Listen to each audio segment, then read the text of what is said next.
بسم اللہ الرحمن الرحیم۔ السلام علیکم ناظرین، امید ہے کہ آپ خیریت سے ہوں گے۔ آج ہم پڑھیں گے حضرت محمد صلی اللہ علیہ وسلم اور حضرت خدیجہ رضی اللہ تعالیٰ عنہا کی زندگی کا ایک واقعہ۔ قریش کے زیادہ تر لوگ تجارت ہی کیا کرتے تھے۔ انہی تاجر پیشہ لوگوں میں مکہ مکرمہ کے انتہائی شریف اور مالدار عورت خدیجہ رضی اللہ تعالیٰ عنہا بھی تھی۔ ان کے پاس مال و دولت کی اس قدر فراوانی تھی کہ وہ اپنا مال دے کر لوگوں کو تجارت میں لگا دیا کرتی تھی، اور جن لوگوں کو اپنا مال تجارت دے کر بیچتی تھی ان کو منافع میں سے ایک حصہ ادا کرتی تھی۔ جب ان کو حضور صلی اللہ علیہ وسلم کی سچائی، دیانتداری اور اعلیٰ اخلاق ایمانداری کے واقعات کی خبر ملی تو انہوں نے آپ صلی اللہ علیہ وسلم کو اپنے پاس بلایا۔ جب حضور صلی اللہ علیہ وسلم تشریف لائے تو حضرت خدیجہ رضی اللہ تعالیٰ عنہا نے آپ سے درخواست کی کہ آپ میرا مال لے کر تجارت کے لیے تشریف لے جائیں۔ اس سفر میں میرا ایک غلام یسرا آپ کے ساتھ ہوگا جو معاوضہ میں دوسرے تاجروں کو دیتی ہوں، اس سے زیادہ آپ کو دوں گی۔ حضور صلی اللہ علیہ وسلم نے یہ درخواست قبول فرمائی اور حضرت خدیجہ رضی اللہ تعالیٰ عنہا کے غلام یسرا کے ساتھ سامان تجارت لے کر شام کے لیے روانہ ہو گئے۔ حضور نبی کریم صلی اللہ علیہ وسلم جب شام پہنچے تو ایک کلیسا کے قریش درخت کے سائے میں تشریف فرما ہوئے۔ کلیسے کا راہب کلیسا کے اوپر سے دیکھ رہا تھا۔ اس نے پکار کر میسرہ غلام سے کہا، اس درخت کے نیچے کون شخص تشریف فرما ہے؟ میسرہ نے اسے جواب دیا، یہ شخصیت حرام والے قریشوں میں سے ایک ہے۔ راہب نے یہ سنا تو کہنے لگا، نبی کے سوا کوئی بھی شخص کبھی اس درخت کے نیچے نہیں اترا۔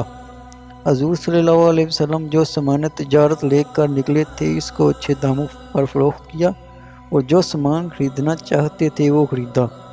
میسرہ غلام جو ابھی بغیر معمولی واقعات اس دوران دیکھتا رہا، ان سے وہ بڑا متاثر ہوا۔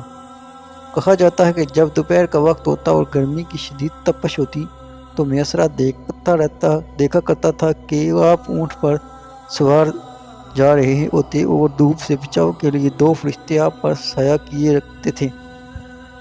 اس کامیاب سفر کے دوران بعد حضور صلی اللہ علیہ وسلم واپس مکہ تشریف لائے اور شام سے خریدا گیا تمام سامان حضرت خدیجہ رضی اللہ تعالیٰ عنہا کے سپرد کر دیا۔ اس سے بہت زیادہ منافع حاصل ہوا۔ اس کے ساتھ ہی جب میسرہ نے راستے کے تمام واقعات حضرت خدیجہ رضی اللہ تعالیٰ عنہا کے سامنے بیان کیے تو حضرت خدیجہ رضی اللہ تعالیٰ عنہا نے حضور صلی اللہ علیہ وسلم کی عظمت سے بہت متاثر ہوئی، کیونکہ آپ خود ہی انتہائی دانش مند اور فہم و فرست رکھنے والی خاتون تھیں۔ اس لیے حضور صلی اللہ علیہ وسلم سے خود ہی نکاح کی درخواست کی اور اپنی سہیلی نفیسہ کی زبانی نکاح کا پیغام بھجوایا۔